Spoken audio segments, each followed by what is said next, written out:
Hay una frase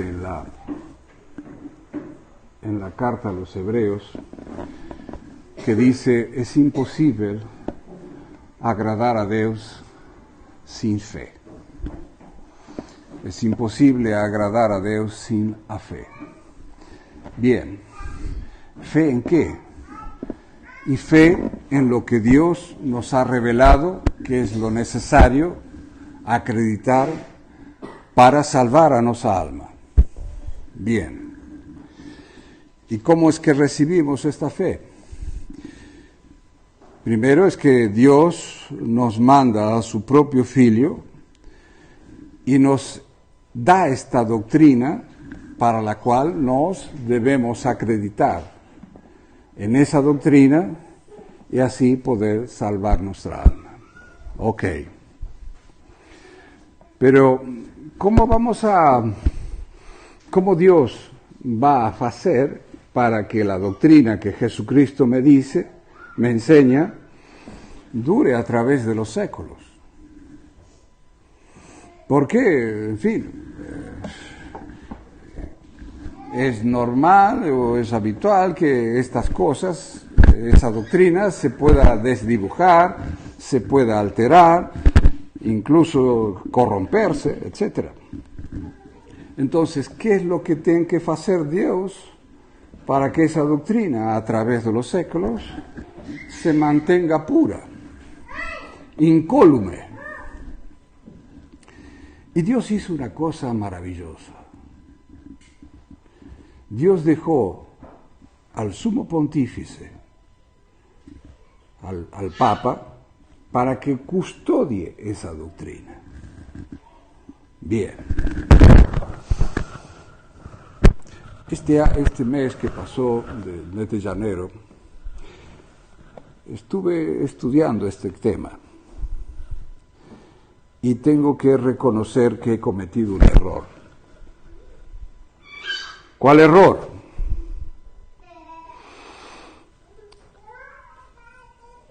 Me habían enseñado que el Papa transmitía esta doctrina solamente cuando ejercía lo que se llama su magisterio extraordinario, o sea, cuando el Papa define un dogma.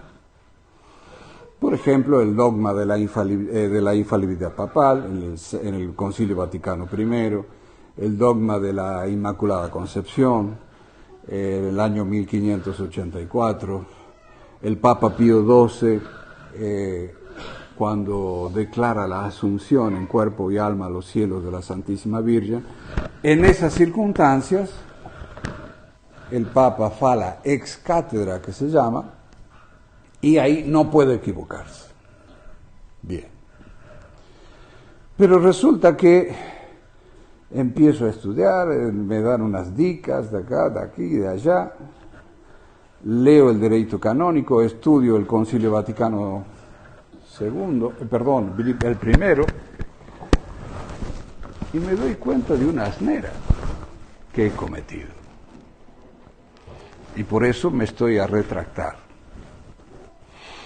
La asnera es que, repito, yo pensé que solamente cuando el Papa falaba ex cátedra, el Espíritu Santo lo iluminaba sí o sí pronto. Y resulta que no solamente cuando fala ex cátedra, sino también lo que se llama el magisterio ordinario, que es cuando el Papa, por ejemplo, escribe una encíclica para toda la Iglesia, en cuestiones de fe o moral, él siempre está dentro de ese límite. Cuando el Papa fala algo en relación a la fe o la moral, y lo fala a toda la Iglesia, el Papa es infalible. Y no solamente lo dice el Concilio Vaticano I, que hay que leerlo bien, sino que también esa ley del Concilio Vaticano I se expone en el Código de Derecho Canónico, en el Canon 1323, en donde dice claramente que el Papa siempre es infalible, no solamente cuando expone un dogma de fe, caso del magisterio extraordinario, sino también en el magisterio ordinario. Por ejemplo, cuando el Papa San Pío X escribe la encíclica Pascendi contra el modernismo, es infalible. Cuando el Papa Pío XII escribe la Humanum Genus, en contra de las reformas litúrgicas y todo eso, es infalible. Cuando el Papa, por ejemplo, modifica la liturgia de la Semana Santa, es infalible.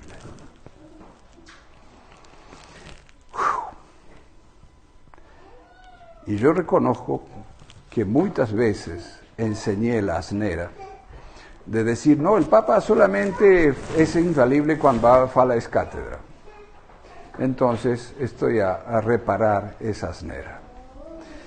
¿Y por qué me enseñaron esto en la fraternidad sacerdotal San Pío X? Para tratar de salvar la autoridad pontificia. O sea, claro, decían, no, el Papa dijo tal asnera, no, eso es, bueno, es cosa de él, afala como teólogo privado. No. Yo me lembro que una vez intenté leer la encíclica Redemptor Hominis de Juan Pablo II. Llegué a la primera folia y es insoportable. No sé si has leído alguna vez documentos de Juan Pablo II, es insoportable. Claro, tú ves ahí errores. Entonces, claro, decían ellos, no, esos... Tú dices, estas asneras, ¿cómo? No, es que no, eso lo dice como doctor privado. Cuando un documento se dirige a toda la Iglesia y lo firma el pontífice, en principio es infalible. Pero claro, el problema es que vos te dabas cuenta que ese documento era un error. Entre otras cosas, se saltea el pecado original, que Jesucristo, por ejemplo, por el solo facto de hacerse hombre, salva a todos los hombres. Así que si hay algún ateo, un comunista, lo que sea, que no quiera salvarse, está salvado, de acuerdo a Juan Pablo II, por ejemplo. Entonces, claro, hay un problema. El dogma de la infalibilidad papal existe. Pero si hay supuestamente un pontífice que dice asneras como pontífice, ya no como teólogo privado, etcétera, etcétera, tenemos que llegar a la conclusión que ese señor que está sentado en la sede de Pedro es un usurpador. Lo mejor que le podemos llegar a decir que es un antipapa. O sea, es interesantísimo, yo les pido que lo lean al documento del Concilio Vaticano I, eso es muy claro, no tengan miedo a leerlo, porque uno se da cuenta perfectamente, no solamente que en el documento dice que nunca el pontífice, el Papa, enseñó el error, lo define, y es por eso que el Papa nunca puede ser hereje, en razón del dogma de la infalibilidad papal. El Papa puede ser borracho, bébedo, cualquier cosa, menos hereje. El Papa tiene un confesor, siempre lo tuvo. Pero puede confesarse de tener falta de paciencia, de chingar a un cura que se portaba mal, lo que fuese, pero no puede acusarse de no cumplir su deber pontificio en el sentido de enseñar la verdad y atacar el error. Y eso es una cosa que es, cuando uno se pone a analizarla, la medita, es una cosa maravillosa. ¿Por qué maravillosa?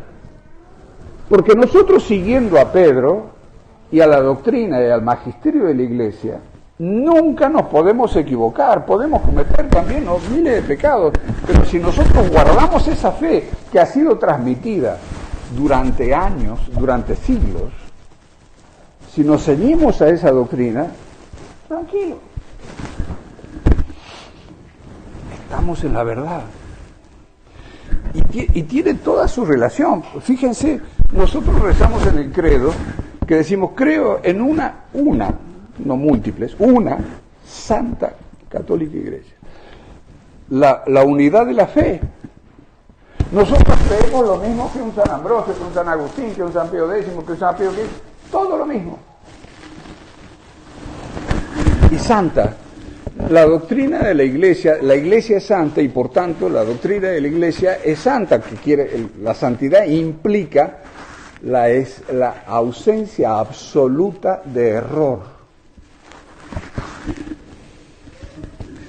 Y en eso, como católicos, no sé, yo he sentido un gozo terrible de decir, jolines, no podemos equivocar en las cuestiones de fe si seguimos el magisterio de la iglesia.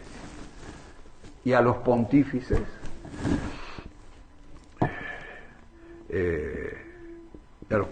verdaderos. Claro, y ahí te das cuenta que estamos, sí o sí, la sede de Pedro está ocupada. Porque, repito, el pontífice nunca puede enseñar el error. Y si hay un señor que enseña el error vestido de blanco, lo que sea, es cualquier cosa menos un pontífice.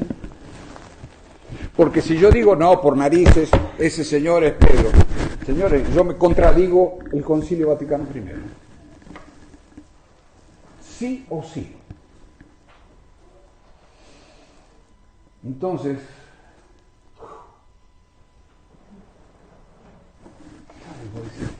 tiene toda la razón del mundo. Porque imagínense lo que hizo el otro día el bribón de Bergoglio. El 2 de febrero dijo de que, ¿cómo es? En la comunión de los santos entran los judíos, los herejes, los cismáticos, hasta los blasfemos. Absurdo. Absurdo. La comunión de los santos, les pensé, es la común unión entre los cristianos de la iglesia triunfante, los santos que ya están en el cielo, las almas de los santos que están en el purgatorio purgando sus faltas y los que estamos en la iglesia militante. Pero estamos todos unidos ¿en qué? En la misma fe. Y si viene un pontífice entre aspas que me enseña exactamente lo opuesto a lo que durante 20 siglos enseñó, muy bien, ese señor es un usurpador, en fin, cualquier cosa. Y eso coincide perfectamente cuando un San Pablo dice, si yo o un ángel del cielo anuncia un evangelio distinto al que hemos pregado, sea anatema.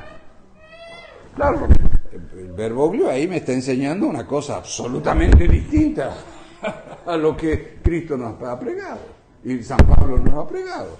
Entonces, afuera. No tenemos que gastarnos a ver, bueno, analicemos, a ver cómo lo dijo, cómo decir, no, tal vez estaba así. No. Afuera. Y esto trae un problema. Porque esa es una de las cuestiones que me dice, padre, si estos señores, incluyéndolo a Juan 23, que andaba con un símbolo masónico en la cruz pectoral, que fue simpatizante abierto del comunismo, de la masonería, etc., ¿cómo hacemos? Porque entonces estos señores han usurpado la sede de Pedro desde la muerte de Pío XII. Sí. Y bueno, la visibilidad de la iglesia, ¿cómo queda? Cuando muere un pontífice, la iglesia sigue funcionando, sigue habiendo iglesia. Pero ¿y las autoridades? Yo no me puedo inventar un pontífice para darme el gusto de tener una autoridad pontificia. Yo desgraciadamente, lo que veo, y lo veo, y no solamente una vez, sino incansables veces, hemos visto a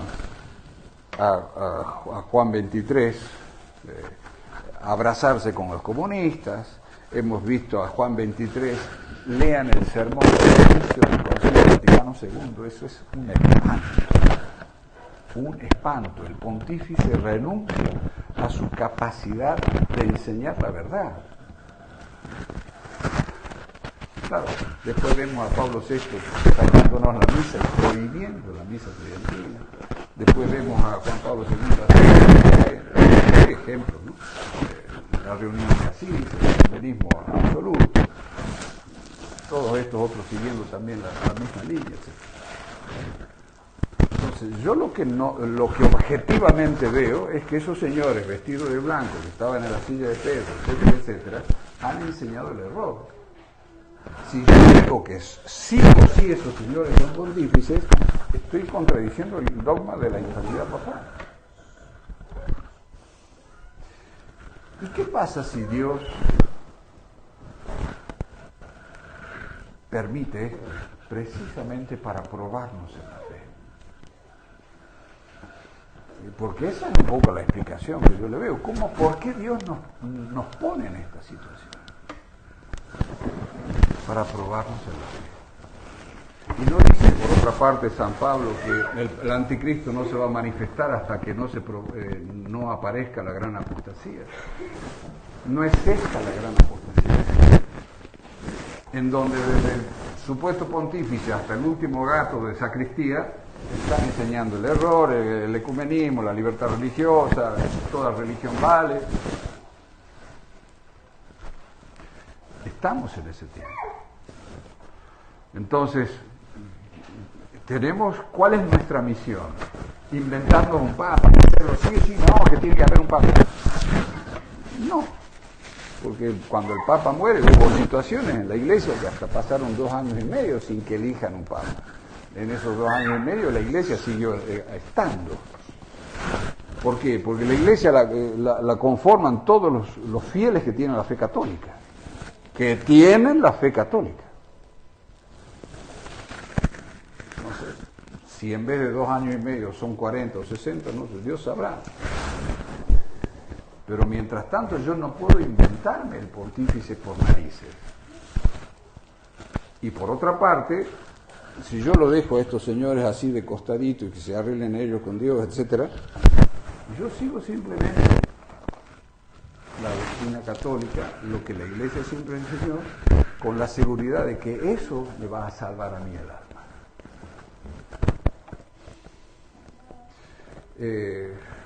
Porque entiendo que la gente diga, no, pero la visibilidad de la Iglesia está afectada. La visibilidad de la Iglesia no está afectada. Nosotros no somos ángeles, somos gente de carne y hueso. Entonces, mientras haya 1, 2, 3, 4, 5, 20 gatos que crean en Cristo y en el magisterio de la Iglesia de 20 siglos, habrá Iglesia. Si además hay un pontífice, hay un papa, un obispo, un párroco, bendito Dios. Pero si no lo hay, yo no lo puedo inventar. Cuando a veces la gente nos dice, ay, usted no tiene obispo, nos mostramos un obispo católico. Yo no lo conozco. Entonces, este tema, al menos a mí ha sido en estos últimos 20 días, por un lado, una luz muy grande, porque yo decía, y les contaba el otro día aquí a unos amigos que estuvieron en Itayuba, yo recuerdo que cuando estaba en España, allá por el año 2000, después, iban a beatificar a Escrivá de Balaguer, el fundador del Opus Dei. Claro, yo por otra parte, en Argentina el Opus Dei es bastante fuerte, en España es muy fuerte, y yo había estudiado bastante el tema del Opus Dei. Escrivá de Balaguer es un liberal, es un laicista, es sospechoso de masón, etcétera, ecumenista. O sea, ese hombre, quiera Dios que haya salvado su alma, pero no puede ser un modelo de santificación de nada. Bien. Claro, me dicen, yo me acuerdo que planteé este problema a mis superiores, me dicen, le digo, ¿no es que el Papa va a beatificar? ¿En qué queda la infalibilidad papal? No, quédate tranquilo, la infalibilidad papal no entra en juego. Solamente entra en juego en la canonización. Sí, sí, solamente en la canonización. Ah, bueno, me quedo tranquilo. Pasaron 2 años y lo canonizan. Claro, es decir, acá hay algo que no encaja. ¿Cómo es que el pontífice va a poner como modelo de santidad a toda la iglesia un personaje que es liberal, ecumenista, etcétera, etcétera? No puede. No puede. Y eso es magisterio infalible del pontífice en principio. Entonces yo decía, ¿cómo es que el Espíritu Santo hace 20 siglos que está supuestamente guiando a la iglesia y estamos discutiendo a ver si entra en juego la infalibilidad papal, ¿no? No, ya lo creo que el Espíritu Santo lo dijo hace rato. Lo que no nos queremos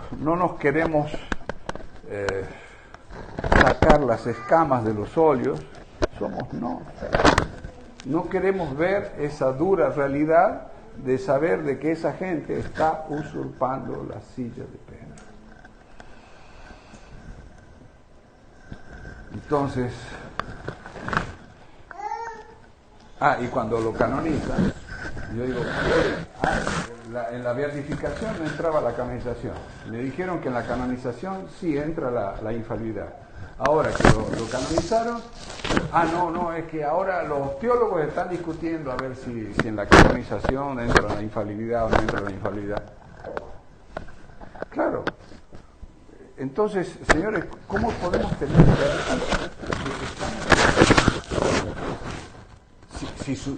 si las cosas fuesen así? Cuando uno ve lo bello que es que Dios nuestro Señor tuvo esa misericordia para con nosotros, de asegurarnos de que el pontífice nos va a enseñar siempre la verdad. Magisterio extraordinario o ordinario, siempre la verdad. No puede enseñar el error. Incluso es interesantísimo porque, por ejemplo, a nosotros nos enseñaron, hubo papas que han cometido supuestamente errores doctrinales y nos los decían, ven, acá el papa cometió errores doctrinales. Entonces no es que siempre sea infalible. Y esos errores fueron puestos en estudio durante el Concilio Vaticano I. Por ejemplo, el Papa Liberio, que en principio habría perseguido a San Atanasio, el Papa Honorio con una carta que le escribían a un hereje que no me acuerdo cómo se llamaba, un error que sostuvo el Juan XXII sobre el infierno, en fin. Pero cuando empiezan a investigar los temas, el pontífice tenía ese error de manera localizada en una persona o en un pensamiento que tuvo, pero que no lo expresó a toda la iglesia, porque no lo puede expresar a toda la iglesia. Y con el Concilio Vaticano II también se aclaró, ojo, el Papa siempre desde Pedro fue infalible. Entonces, cuando vengan, por ejemplo, no, porque el Papa Liberio, eso ya fue definido en el Concilio Vaticano I. Fue una cuestión de orden personal, localizada, etcétera. Les pongo otro ejemplo, más reciente. Ustedes leen la historia de la Iglesia americana del siglo pasado, el problema de los cristeros en México. Es para dar un sermón especialmente sobre ello. Pero bueno, concretamente, la reacción, el levantamiento de los cristeros contra el gobierno mexicano que perseguía a la iglesia, etcétera, etcétera, fue aceptado y recomendado por Roma. Pero después, aparentemente, por mala información al Papa Pío XI, lo que fuese, entran en tratativas con el gobierno mexicano. Pío XI acredita en que los políticos mexicanos van a cumplir su deber, en fin, para los tratados de paz. Y bueno, y hacen la paz. Y el Papa Pío XI manda a los cristeros de México que estaban combatiendo, incluso estaban ganando la guerra, a que deponga las armas. Y cuando los pobres cristeros iban y dejaban las armas en la plaza de su pueblo, salían, entraban por una rúa, salían por la otra y en la otra los acribillaban a balazos. Fue una traición espantosa. Y claro, ahí podríamos decir, no, ve, ahí el Papa se equivocó. Se equivocó en una cuestión de orden política. Dicen que Pío XI lloró, en fin, todo lo que sea. Pero no es algo que atañe a la fe y la moral de toda la Iglesia. En cuestiones, en problemas locales, pasó otro tanto con Pío XI también y la acción francesa en Francia, etc. Como político puede errar, pero no como pontífice y que enseña la fe y la moral a toda la Iglesia. Entonces son distinciones importantísimas a hacer, porque si no nos creemos el cuento de no, que hubo malos papas y qué sé yo. Con respecto a la fe y la moral, nunca hubo un mal papa. Padre, pero no, hubo un papa que dicen que tenía un hijo. Puede tener 40 hijos. El tema es que como doctor de la fe y la moral, él no puede pecar. Y lo dice el Espíritu Santo, no lo digo yo, léanlo. Y lo dice el derecho canónico, léanlo. Entonces, en ese sentido, yo me saqué un peso de encima terrible. ¿Por qué? Porque yo decía, claro, tenemos que andar haciendo siempre distinciones, a ver, ahora el Papa habla como Papa, ahora no, ahora habla como Bergoglio, ahora habla como Wojtyla, no. El Papa, en cuestiones de fe moral, habla siempre como Pedro, la piedra. Y tiene toda la asistencia del Espíritu Santo. Podrá equivocarse en 1000 cuestiones políticas. Pero como pontífice no puede equivocarse.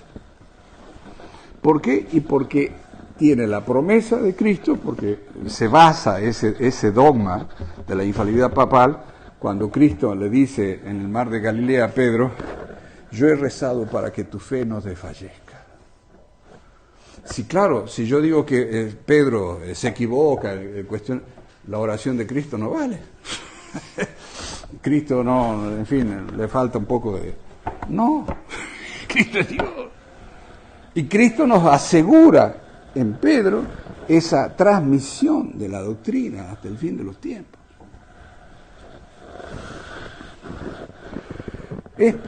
Si lo meditan, el tema de la infalibilidad papal es una cosa preciosa, magnífica, magnífica.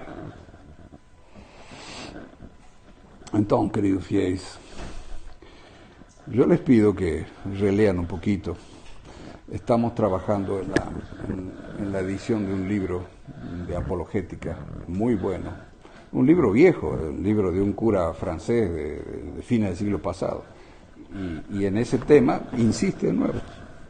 Papas infalible, extraordinario, magisterio extraordinario y magisterio ordinario.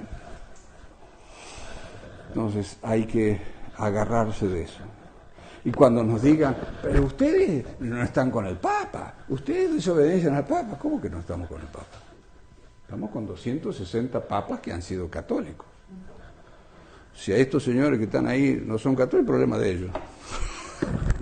Pero la Iglesia no puede equivocarse con 260 pontífices y durante 20 siglos.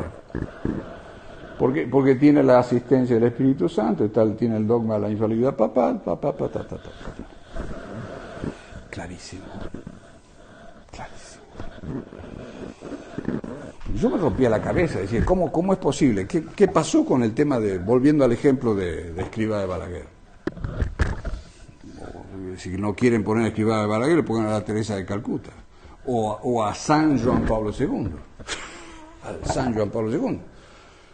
En principio, teóricamente, el que lo canoniza, que creo que fue Bergoglio, ¿no?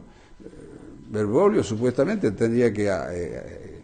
lo hace por influencia del Espíritu Santo. Pero ¿cómo va a canonizar a un señor que besaba el Corán? Que hacía la reunión de Asís. Eso mismo ya muestra que no hay pontificado ahí. Si alguna vez lo hubo, se perdió, no sé, eso ya es otro tema. Pero ya no hay pontífice ahí.